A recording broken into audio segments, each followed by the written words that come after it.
2006, Spain. A year that would later be remembered as the beginning of one of the biggest financial scandals in the nation's history. The country was experiencing an unprecedented economic boom, and with it came a surge in real estate development. But beneath this facade of prosperity lay a sinister web of corruption, deceit, and greed that would soon be unraveled, leaving the Spanish population in shock and disbelief. At the heart of the scandal was a man named Francisco Granados, then vice president of the Madrid regional government. Alongside him was his protégé, David Margaliza. Together, these two men would orchestrate an intricate network of bribery and embezzlement that would see them amass millions of euros in illegal gains. The scale of their operation was staggering. Over 150 companies were implicated in the scheme, with millions of euros flowing through their accounts. The crime extended beyond Spain's borders, involving financial institutions in Switzerland and other tax havens. But what made this case particularly significant in Spanish history?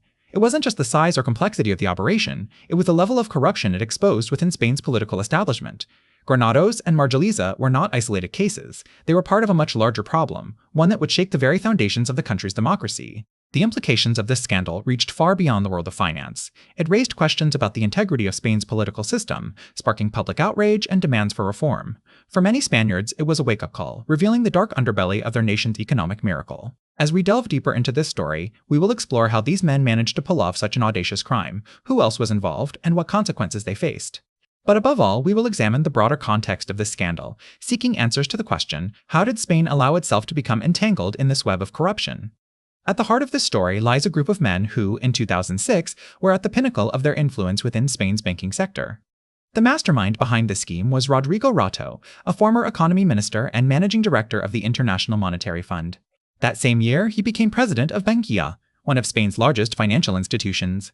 Rato's right-hand man in this elaborate plot was José Luis Olivas, former president of Bancaja, who joined Rato as vice chairman at Bankia following a controversial merger between Caja Madrid and several savings banks, including Bancaja, a deal sealed under the watchful eye of Rato.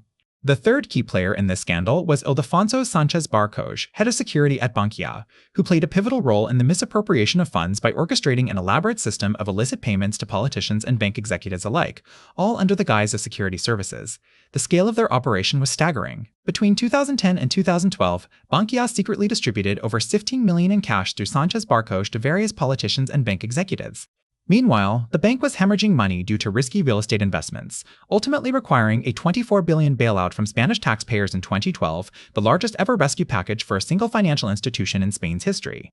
As these events unfolded, other shadowy figures lurked behind the scenes. Among them was Miguel Blesa, former chairman of Caja Madrid, who faced charges of misappropriation and fraud related to his time at the bank. He tragically died by suicide while awaiting trial in 2017.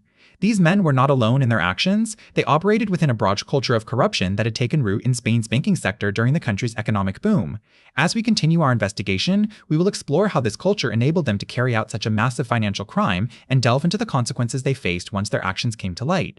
During Spain's economic boom in the late 1990s and early 2000s, a toxic culture of corruption permeated the banking sector.